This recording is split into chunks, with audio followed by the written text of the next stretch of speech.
Assalamualaikum warahmatullahi wabarakatuh. Bertemu lagi dengan saya Fitri Handari, mahasiswa Ekonomi Islam angkatan 2018 Universitas Jambi. Baiklah teman-teman, di video kali ini saya akan membahas materi tentang fikih zakat. Masuk ke poin pertama, yaitu pengertian zakat. Zakat menurut bahasa artinya bersih, bertambah, dan terpuji. Sedangkan menurut istilah, zakat adalah mengeluarkan sebagian harta benda sebagai sedekah wajib sesuai perintah Allah Subhanahu wa taala kepada orang-orang yang memenuhi syarat-syaratnya dan sesuai dengan ketentuan hukum Islam.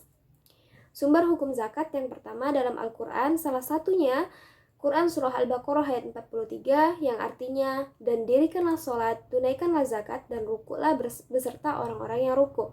Sedangkan sumber hukum yang kedua yaitu dalam hadis riwayat Bukhari dan Imam Muslim yang artinya, Islam dibangun di atas 5 perkara.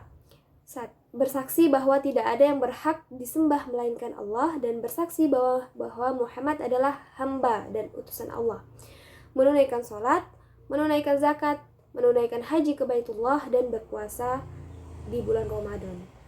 Selanjutnya jenis-jenis zakat. Yang pertama adanya zakat fitrah. Zakat fitrah ini adalah zakat diri yang dikeluarkan oleh setiap umat Islam yang hidup pada bulan Ramadan atau sebagian bulan Ramadan.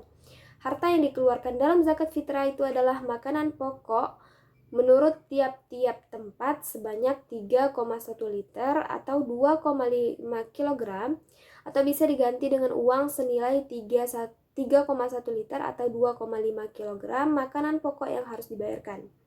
Nah, yang kedua itu ada zakat mal. Zakat mal ini merupakan bagian dari harta kekayaan seseorang yang wajib dikeluarkan untuk golongan orang-orang tertentu selama jangka waktu tertentu dan dalam jumlah minimal tertentu atau dikata dengan nisab. Nah, adapun objek zakat mal ini yang pertama itu ada binatang ternak, ada unta, sapi, kerbau, dan kambing. Selanjutnya emas dan perak, biji dan buah-buahan atau hasil bumi, rikas atau harta karun dan hasil tambang, harta perniagaan atau perdagangan, dan zakat profesi. Selanjutnya penerima zakat atau yang biasa kita sebut dengan mustahik. Ini ada 8 asnaf atau golongan yang berhak menerima.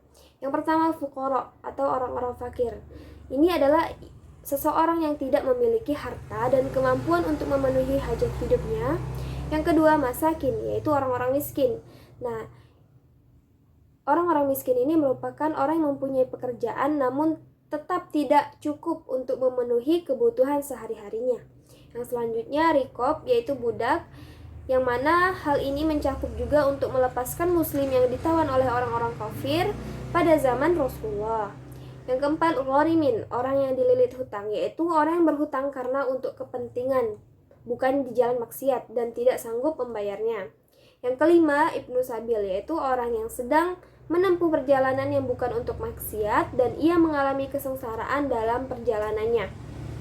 Yang keenam fi sabilillah, yaitu orang yang berperang di jalan Allah, yaitu orang yang mempunyai keperluan mempertahankan Islam dan kaum muslimin. Yang ketujuh mu'allaf, yaitu orang non-Islam yang baru masuk Islam yang imannya masih lemah. Yang kedelapan amilin atau pengelola zakat, yaitu orang yang dimandati tugas untuk mengumpulkan, mengelola, dan mendistribusikan zakat. Selanjutnya orang-orang yang tidak boleh menerima zakat. Syekh Muhammad bin Qasim Al-Qazi dalam kitabnya Fathul Qorib menyebutkan bahwa ada 5 orang yang tidak berhak menerima zakat, yaitu yang pertama orang kaya.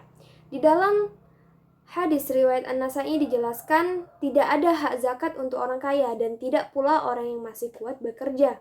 Yang kedua, keluarga Rasulullah. Di dalam hadis riwayat Muslim dijelaskan sesungguhnya zakat itu tidak boleh diberikan kepada keluarga Muhammad SAW. Sesungguhnya zakat adalah kotoran manusia. Nah, keluarga Muhammad SAW ini adalah keturunan Bani Hashim dan Bani Abdul Muthalib. Nah, yang ketiga itu ada hamba sahaya. Yang keempat orang kafir. Yang kelima orang-orang yang nafkahnya menjadi tanggungan muzaki, atau muzaki ini adalah orang yang menunaikan zakat. Nah, jadi tanggungannya seperti istrinya, anaknya, cucu, orang tuanya, dan lain sebagainya. Hikmah zakat. Yang pertama menyempurnakan iman, 2 mensucikan diri dan mensucikan harta, menghapus dosa, meningkatkan rezeki, mempererat ukhuwah, melatih kerendahan hati, terhindar dari siksa neraka. Sebenarnya hikmah zakat ini banyak sekali dan tidak terhitung. Nah, ini bagian-bagiannya saja. Selanjutnya, perlakuan akuntansi PSAK 109 pada zakat. Yang pertama, zakat atau aset yang diakui saat zakat dan aset tersebut diterima. Yang kedua, zakat yang diterima muzaki diakui sebagai penambah dana zakat. Yang ketiga, harga pasar menjadi dasar penentuan nilai wajar aset non-kas zakat yang diterima. Apabila harga pasar tidak tersedia, maka dapat menggunakan penentuan nilai wajar lainnya yang sudah sesuai dengan PSAK yang terkait. Yang keempat, diterimanya zakat diakui sebagai dana amil untuk bagian amil dan dana zakat untuk bagian non-amil. Yang kelima, pembagian zakat untuk mustahik zakat berupa jumlah dan persentasinya diatur sesuai dengan kebijakan amil dan prinsip syariah. Yang keenam, jika muzaki menyerahkan keputusan mustahik zakat pada amil, maka zakat tersebut diakui sebagai dana zakat. Apabila dengan jasa yang diberikan amil, dia mendapatkan ujroh atau fee, maka diakui sebagai penambahan dana amil. Yang ketujuh, apabila aset non-kas zakat mengalami penurunan nilai, maka akan diakui sebagai pengurang dana zakat atau pengurang dana amil, tergantung sebab dari penurunan nilai aset non-kas zakat tersebut. Yang kedelapan, penurunan nilai aset zakat. 9. Penyaluran dana zakat yang disalurkan pada mustahik zakat diakui sebagai pengurang dana zakat. Dan yang terakhir adalah pengungkapan transaksi zakat. Baiklah teman-teman, terima kasih. Sekian materi tentang fikih zakat dari saya, semoga dapat bermanfaat dan mohon maaf apabila ada penyampaian materi atau kata-kata yang salah, saya mohon maaf. Dan saya akhiri dengan wassalamualaikum warahmatullahi wabarakatuh.